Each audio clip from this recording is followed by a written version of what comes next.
जय हिंद। Welcome to Bright Maths. आज हम इस वीडियो में नाव और धारा पर आधारित प्रश्न को हल करने वाला हूं और जो कि दो चर रैखिक समीकरण के अंतर्गत होगा। और आज का जो प्रश्न है वो बहुत ही इंपॉर्टेंट होने वाला है, साथ ही यह परीक्षा की दृष्टि से ही बहुत इंपॉर्टेंट है और जो मैं बता रहा हूँ वो आपको पूरी तरह से समझ में आएगा। बस आपको एक ही काम करना है कि वीडियो के अंत तक बने रहना है, ठीक है। तो चलिए देखते हैं प्रश्न। आज का जो हमारा प्रश्न होगा वो 16 नंबर से होगा। इससे पहले का प्रश्न हल किया जा चुका है, अगर वो नहीं देखे और देखना चाहते हैं तो वो वीडियो आपको प्लेलिस्ट में मिल जाएगा, आप वहां जाकर के देख सकते हैं या फिर उसका लिंक डिस्क्रिप्शन या फिर आई बटन में मिल जाएगा। तो आइए देखते हैं 16 का पहला प्रश्न क्या कहता है। एक नाविक अनुप्रवाह में 8 किलोमीटर 40 मिनट में जाता है और 1 घंटे में लौट आता है। शांत जल में नाविक की चाल और प्रवाह की चाल ज्ञात करें। प्रवाह का मतलब धारा, ठीक है। प्रश्न को समझना अति आवश्यक है। जब तक प्रश्न को नहीं समझेंगे तब तक सवाल हल नहीं हो पाएगा। इसलिए सबसे पहले प्रश्न को समझना है। प्रश्न में क्या कह रहा है? कहा है कि एक नाविक अनुप्रवाह में 8 किलोमीटर 40 मिनट में जाता है। अब ये अनुप्रवाह क्या होता है, नाविक क्या होता है? तो आप जानते हैं नाविक यानी जो नाव चलाने वाला होता है उसको नाविक बोलते हैं, ठीक है। और अनुप्रवाह यानी कि धारा, यानी कि नाव कहाँ चलेगी तो नदी में चलेगी और नदी में जो धारा होती है तो उसी को हम प्रवाह बोलते हैं, ठीक है। धारा को क्या बोलते हैं? प्रवाह बोलते हैं। और जब हम धारा की दिशा में जाते हैं तो उसे बोलते हैं अनुप्रवाह में, और जब धारा की विपरीत दिशा में हम चलते हैं तो वो ऊर्ध्व प्रवाह कहलाता है, ठीक है। क्लियर? और इसमें कहा है कि जब धारा की दिशा में जाता है तो उसे 40 मिनट लगता है और जब धारा की विपरीत दिशा में लौट आता है तब जाकर के उसको क्या होता है, 1 घंटे लगते हैं। तो शांत जल में नाविक की चाल क्या रहा होगा और प्रवाह की चाल है ना ज्ञात करने के लिए कहा है। क्लियर? तो देखना यह है कि मान लीजिए कि ये आपका नदी है और ये नदी की धारा इस डायरेक्शन में आपका नदी की धारा चल रही है। तो जब हम इस दिशा में जाएंगे यानी जिस दिशा में धारा बह रही है उसी दिशा में जाएंगे तो वो हमारा धारा की दिशा कहलाएगा, यानी कि अनुप्रवाह कहलाएगा। क्या कहलाएगा? अनुप्रवाह, ठीक है। ये अनुप्रवाह कहलाएगा। क्लियर? और जब हम धारा की विपरीत दिशा की बात करें तो ये कहलाएगा हमारा ऊर्ध्व प्रवाह। कौन सा प्रवाह? ऊर्ध्व प्रवाह, ठीक है। सबसे पहले इसको जान लेना अति आवश्यक है, ठीक है। तो शांत जल में, जब शांत जल होगा, जल जब शांत होगा तो उसमें कोई भी चीज कोई भी वस्तु जो चलेगी वो अपनी गति से जब उस गति करेगा वो उसका वास्तविक चाल होगा। लेकिन आप देखते होंगे कि अगर धारा की दिशा में नदी में अगर छोटा सा नाव मतलब कागज का या कुछ भी अगर रख देते हैं कोई भी नाव तो वो अपने आप धारा की दिशा में बहने लगता है। मतलब धारा की भी अपनी कुछ ना कुछ चाल होता है। क्लियर? अगर नाव को खेया जाता है, मतलब उसको चलाया जाता है नाव को, तो क्या होता है जब हम धारा की दिशा में जाते हैं तो नाव चलाने में हमको मतलब थोड़ा सा हेल्प मिल जाता है। कितना हेल्प मिलता है? जितना धारा की दिशा होती है उतना गति हमको बढ़ जाता है। लेकिन जब वही धारा की विपरीत दिशा में हम आते हैं तो क्या होता है, पानी हमें विरोध करता है, मतलब हमारे गति को कम कर देता है। कितना कम कर देगा? तो जितना स्पीड से धारा चल रही होगी उतना हमारे गति को कम कर देगा। कब? जब हम इधर से यानी कि धारा की विपरीत दिशा में हम इधर आएंगे तो हमारे गति को कम करेंगे और इधर से हम धारा की दिशा में जाएंगे तो हमारे गति को तेज कर देंगे, ठीक है ना। ये एग्जाम्पल आप अपने सवारी के साथ भी अगर साइकिल चला रहे हैं तो वहां भी अप्लाई हो सकता है। मान लीजिए कि हवा पूरब की ओर चल रही है और आप पूरब की ओर ही जा रहे हैं तो आपको क्या होगा, आपके साइकिल की गति बढ़ जाएगा। लेकिन हवा जो है सो पूरब की ओर चल रही है और आप पूरब की है ना पश्चिम की ओर जा रहे हैं, तब जाके आपके गति को क्या कर देगा, कम कर देगा। क्लियर? तो आइए देखते हैं यहाँ पे सबसे पहले क्या करना है, हमें शांत जल में नाविक की चाल को मान लेना है। शांत जल में नाविक की चाल यानी नाव चलाने वाले की चाल हमको मान लेना है। कितना? 1 किलोमीटर तो हमने मान लिया है। उसके बाद धारा की कुछ ना कुछ चाल होगा। क्लियर? तो हमने क्या किया, धारा की चाल को y किलोमीटर मान लिया। अब बात आती है कि अनुप्रवाह में कितना चाल होगा। तो अनुप्रवाह यानी कि धारा की दिशा में, तो जो नाविक की जो वास्तविक चाल है, नाविक की जो वास्तविक चाल है जब धारा की दिशा में जाएगा तो नाभिक की चाल अब प्लस क्या हो जाएगा, धारा की चाल, ये दोनों चाल हो जाएगा ना। तो कुल मिलाकर धारा की दिशा में नाभिक की चाल हमारा x प्लस y, क्योंकि ये अपनी चाल से चल रहा है, वो तो उसका चाल है, साथ ही धारा का जो स्पीड है जो इसको सहायता कर देते इसको ऐड हो जाएगा। तो धारा की दिशा यानी कि अनुप्रवाह में नाभिक की जो चाल हो जाएगा वो x प्लस y किलोमीटर प्रति घंटा हो जाएगा, ठीक है।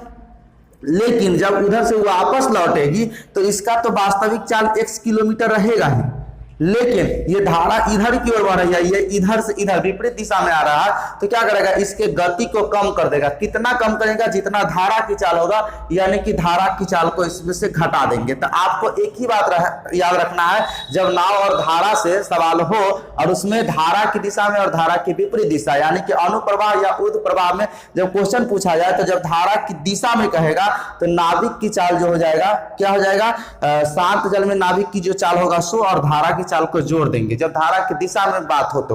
और जब धारा की विपरीत दिशा में हो तो शांत जल में जो नाभिक की चाल होगा यानी वास्तविक चाल, उसमें धारा की चाल को घटा लेना है, क्लियर, नाभिक के चाल में से। तो ये आपकी धारा के विपरीत दिशा का चाल हो गया और धारा की दिशा का चाल ये हो गया, क्लियर। अब चाल ये हो गया, तो यहाँ पे हम स्पष्ट लिख दिए हैं कि अनुप्रवाह यानी कि धारा की दिशा में नाभिक की चाल क्या है, x प्लस y किलोमीटर प्रति घंटा। ऊर्ध्व प्रवाह यानी कि विपरीत दिशा में जाने पर नाभिक की, है ना, नाभिक की जो चाल है वो क्या हो जाएगा, x माइनस y किलोमीटर प्रति घंटा, क्लियर।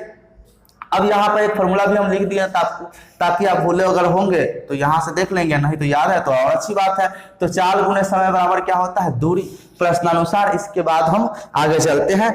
क्या कहा है कि 8 किलोमीटर, ये नदी में जाता है कितना है, 8 किलोमीटर, तो वापस भी 8 किलोमीटर आता है।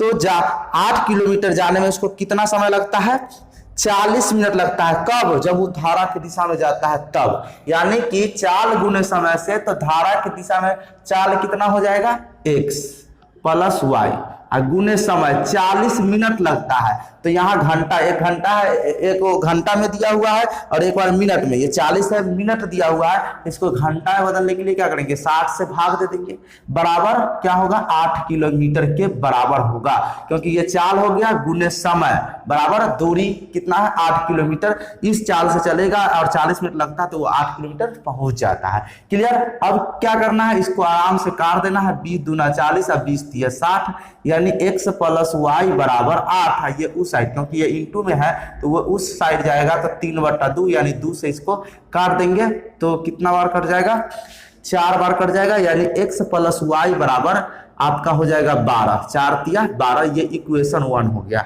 इसमें कोई दिक्कत नहीं। फिर आगे क्या कहता है, आगे कहा है कि और 1 घंटे में लौट आता है, यानी कि इधर से गया 8 किलोमीटर और फिर इधर से जब लौटा ना तो इसको लगा है कितना, 1 घंटा। कितना घंटा लगा, 1 घंटा लगा है। और इधर से जाने में कितना घंटा लगा है, 40 मिनट लगा है, ठीक है, 40 मिनट। तो इसी हम 40 मिनट को क्या किया है, यहाँ पे घंटा बदल दिए हैं। घंटा बदलने के लिए 60 से हमें भाग देना होता है, क्योंकि 1 घंटा बराबर 60 मिनट होती है, क्लियर। तो इधर से जब वापस लौटा है तो उसको 1 घंटा लगा, पहले 40 मिनट लगा, क्लियर, क्योंकि यहाँ गति कम हो गया था इसलिए समय ज्यादा लगा था। तो यहाँ हमें क्या करना है, देखिए ना, ऊर्ध्व प्रवाह यानी विपरीत दिशा में नाभिक की चाल x माइनस वाई है, तो x माइनस वाई और गुने 1 घंटा, फिर भी 8 किलोमीटर, क्योंकि दूरी तो हमारा हुआ है उतना ही तय कर रहा है। तो इससे इसको 1 से मल्टीप्लाई करेंगे तो x माइनस वाई ही रहेगा और बराबर कितना हो जाएगा, 8। ये इक्वेशन 2। तो यहाँ पे आसानी से इक्वेशन 1 और इक्वेशन 2 आ चुका है, इसमें कोई दिक्कत नहीं, ठीक है। तो अभी दोनों को समीकरण को हल कर देना है, यानी कि समीकरण 1 और 2 से, क्लियर। समीकरण 1 हमारा है x प्लस y बराबर 12 और समीकरण 2 है x माइनस वाई बराबर 8। यहाँ पे y वाला टर्म समान है, यानी y से y कैंसिल हो जाएगा। इस प्रकार 2x बराबर कितना हो जाएगा, 12 8 20, है ना। इसीलिए यहाँ से x बराबर आपका हो जाएगा 10 किलोमीटर प्रति घंटा, यानी x का वैल्यू आ गया। अब क्या करना है, x का मान समीकरण 1 में रख लेना है। यहाँ देखिए x का मान समीकरण 1 में रखने पर ठीक है। समीकरण एक है x प्लस वाई बराबर 12, यही है ना। हाँ, x प्लस वाई बराबर 12। यहाँ पे आपको x का वैल्यू 10 रख देना है, तो 10 प्लस वाई बराबर 12, यानी कि y बराबर 12 माइनस 10, इसीलिए y का वैल्यू कितना आ गया 2 किलोमीटर प्रति घंटा। क्लियर। तो शांत जल में नाभिक की चाल कितना होगा, अतः शांत जल में नाभिक की चाल को हमने x किलोमीटर प्रति घंटा माना है, तो इसका x का वैल्यू 10 आया है, यानी कि 10 किलोमीटर प्रति घंटा।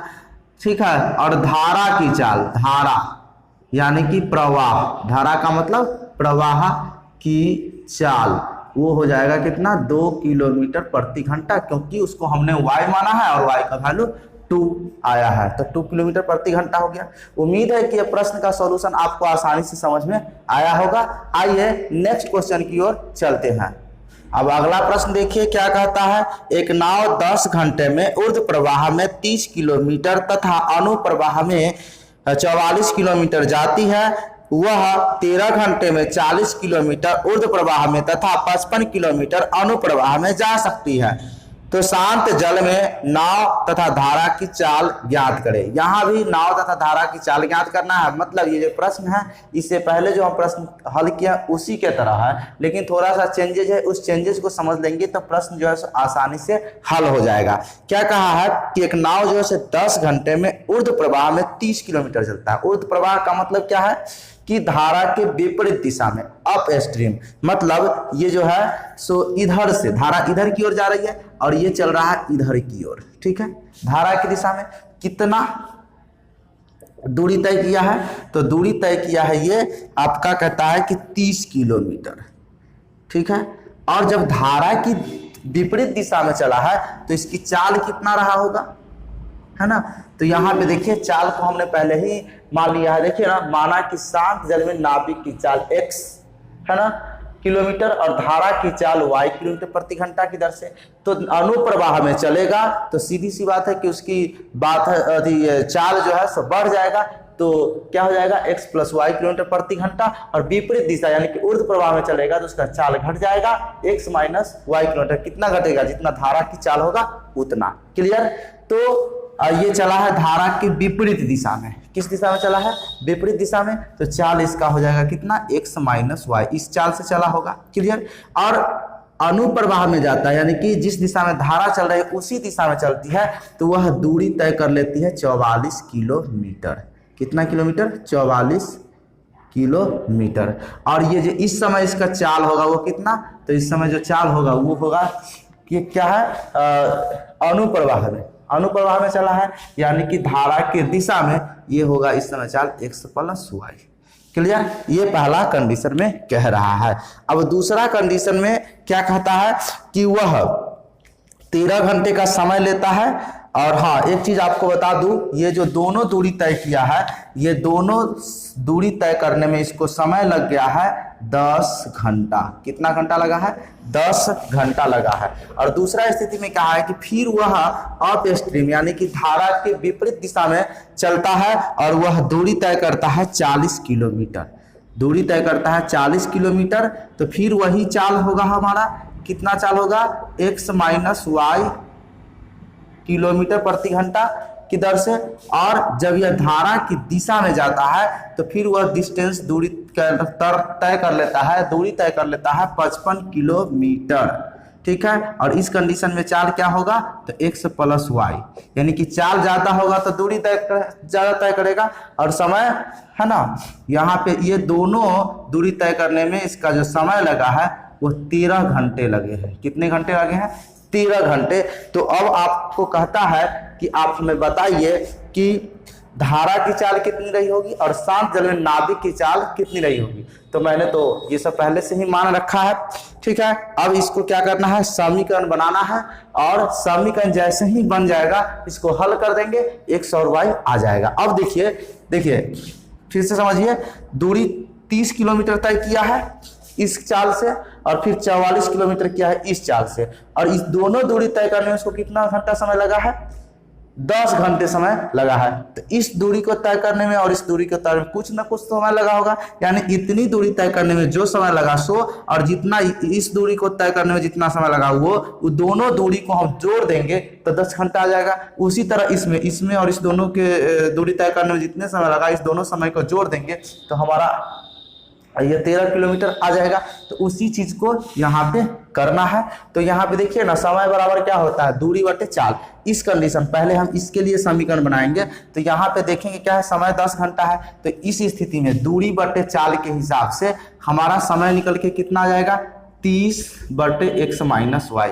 क्यों? क्योंकि समय निकालने के लिए दूरी बटे चाल होता है। तो दूरी 30 किलोमीटर और चाल जो है सो x माइनस वाई है। तो समय कितना होगा, 30 बटा x माइनस वाई और प्लस फिर 44 किलोमीटर तय किया था, 44 और बटे कितना x प्लस वाई, और ये समय निकल के आ गया। और ये दोनों समय को जोड़ेंगे तो कितना, 10 घंटा के बराबर हो जाएगा। ये इक्वेशन 1 हो गया। फिर अब इसके लिए समीकरण हमें बनाना है। देखेंगे जरा सा क्या है, 40 किलोमीटर की दूरी तय किया है किस चाल से, तो x माइनस वाई की चाल से। तो ये समय निकल गया इसके लिए। और फिर 55 किलोमीटर की दूरी तय किया है x प्लस वाई की चाल से। ठीक है, तो इस दोनों दूरी को, दोनों समय के, ये समय और ये समय को जोड़ देंगे तो 13 घंटा के बराबर होगा, है ना। क्योंकि दूरी बटे चाल से हमें समय मिलता है। क्लियर। अब ये दोनों समीकरण निकल गया है, इसको हल कर लेना है। ठीक है, अब देखिए ना, ये 11 चौक 44, 11 5 55। तो हम इसमें 55 से और 44 से नहीं गुना करेंगे। गुना करेंगे 55 और 44 से तो बड़ा बड़ा गुणनफल हमें आ जाएगा, फिर जोड़ घटाव गुना करने में दिक्कतें होगी। तो देखिए ना, यहाँ पे 11 कॉमन है, तो 11 5 55, 11 चौक 44। तो ये 11 5 55, यानी इस 5 से इसमें गुना कर देना है। और यहाँ पे 11 चौक 44, तो यानी कि इस 4 से इसमें गुना कर लेना है। क्लियर। तो 11 दोनों में हमारा कॉमन हो गया, बचा 5 और 4। ठीक है, तो इस 4 से इसमें गुना किया और इस 5 से इसमें गुना कर दिए। अब गुना करने पर 3 5 15, यानी कि 150 अब बटे x माइनस वाई और प्लस इससे इसमें गुना करेंगे हमारा तो 220 अब बटा x प्लस वाई और बराबर ये 50, इससे इसको करेंगे। ठीक है, गुना तो 4 चौका 16, 160 माइनस 160 बटे x माइनस वाई अब प्लस इसको गुना करेंगे तो वही 220 बटे x प्लस वाई होगा, बराबर 13 चौका 52 हो जाएगा। अब देखिए चिन्ह को बदल लेना है। क्या करना है, चिन्ह को, तब ये वाला टर्म आपका कट जाएगा और ये घट जाएगा। तो एलसीएम तो हमारा x माइनस वाई ही होगा और ऊपर में 150 में से 160 घटेगा, यह माइनस चिन्ह लगा हुआ, यानी कि माइनस हो जाएगा आपका कितना, -10। इधर हो जाएगा, घटाएंगे तो -2, इससे इसको काट देंगे, माइनस से माइनस प्लस हो जाएगा। अब क्या करेंगे कि बाई क्रॉस कर लेंगे। बाई क्रॉस करने के बाद आपका कितना आ जाएगा, इससे इसको गुना करेंगे, यानी कि ऐसे कर लीजिए, इसके बता में कुछ नहीं है तो या तो आप बाई क्रॉस कर लीजिए, नहीं तो इससे इसको काट देंगे। तो 2 से 10 कितनी बार में कटेगा, 5 बार में, 2 पंचे 10, यानी कि ये 2 से ही कट जाएगा। तो डायरेक्टली मैं लिख लेता हूँ x माइनस वाई बराबर 5। क्लियर, ये इक्वेशन 3 हो जाएगा आपका। ठीक है, कैसे यहाँ 5 आएगा, क्योंकि 2 पंचे 10, और जब यहाँ पे इससे इसको काट देंगे, लीजिए काट ही देते हैं, यहाँ 5 हो जाएगा, ये कट जाएगा तो यहाँ 1 हो जाएगा, 1 बटे 1 और ये 5 है तो गुना करेंगे 1 से इसमें तो x माइनस वाई और 1 से 5 में तो 5 आएगा। समीकरण ये 3 हो गया। अब क्या करना है, इस वैल्यू को समीकरण 1 या 2 में रख देंगे, है ना, तो हमारा समीकरण 4 निकल के आ जाएगा। देखिए कैसे निकल के आएगा, देखिए x माइनस वाई का मान समीकरण 1 में रखने पर, ठीक है, समीकरण 1 में रखने पर, ठीक है, समीकरण 1 है हमारा क्या, तो समीकरण 1 जो है हमारा वो है 30 अब बटा x माइनस वाई प्लस 44 अब बटे x प्लस वाई बराबर 10, यही है। अब क्या करना है, इसको मिटा देना है। ठीक है, ताकि यहाँ पे हम लिख सकते हैं, ऐसे भी इसका काम खत्म हो चुका है। चलिए अब देखिए, यहाँ पे x माइनस वाई का वैल्यू 5 आया हुआ है, तो आपको यहाँ पे 30 अब बटे यहाँ पे 5 रख देना है, अब प्लस 44 अब बटे x प्लस वाई बराबर 10। यहाँ से ये कट जाएगा तो 6 बार कट जाएगा आपका, 6 बार, तो ये इधर बचेगा 44 अब बटे x प्लस वाई बराबर 10 और माइनस उधर जाएगा 6, तो आपका हो जाएगा घट के कितना, 4 हो जाएगा। मतलब साफ है कि या फिर 4 को नीचे ही लिखते हैं 44 अब बट्टे x प्लस वाई बराबर 4। ये 4 से ये कट जाएगा 11 बार, ठीक है। तो यहाँ कुछ नहीं तो 1 होगा, यानी बटा में कुछ नहीं तो 1 होगा। तो यानी कि बाई क्रॉस करेंगे 1 से इसमें गुना करेंगे तो x प्लस वाई, और यहाँ भी तो बटा में कुछ नहीं है तो 1 तो होबे करेगा, 1 से 11 में गुना करेंगे 11 हो जाएगा। ये इक्वेशन 4 निकल के आ गया। अब क्या करना है, समीकरण 3 और 4 को हल कर लेना है। तो देखिए ना, समीकरण 3 और 4 से समीकरण 3 क्या है आपका, तो x माइनस वाई बराबर 5 और समीकरण 4 है x प्लस वाई बराबर 11। इसको हल कर लेना है, ठीक है। तब हल करेंगे तो ये y से y कैंसिल हो जाएगा आपका, तो ये 2x बराबर कितना 11 और 5 16 हो जाएगा।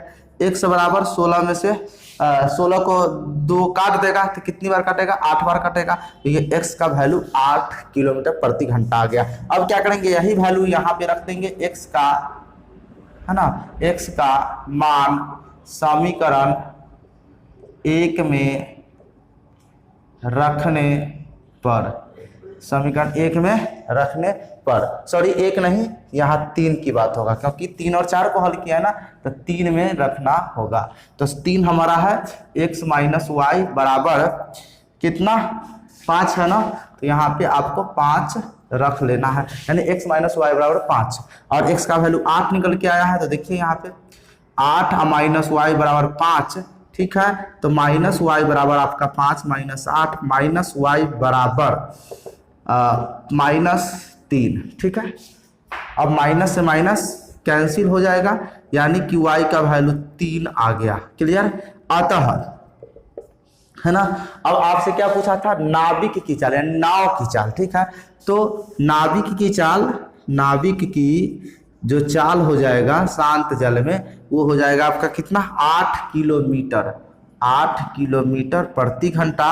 और धारा की चाल जो होगा, धारा की चाल वो हो जाएगा आपको कितना, तो y का वैल्यू 3 यानी कि 3 किलोमीटर प्रति घंटा। क्लियर, आई होप कि इस वीडियो में बताया गया दोनों सवाल का सॉल्यूशन आपको आसानी से समझ में आ गया होगा। तो इस वीडियो को कर दीजिए लाइक और साथ ही हमें कमेंट करके बताइए कि ये सवाल आपको कैसे समझ में आया या नहीं, ठीक है। मिलते हैं नेक्स्ट वीडियो में, तब तक के लिए धन्यवाद। जय हिंद, जय भारत।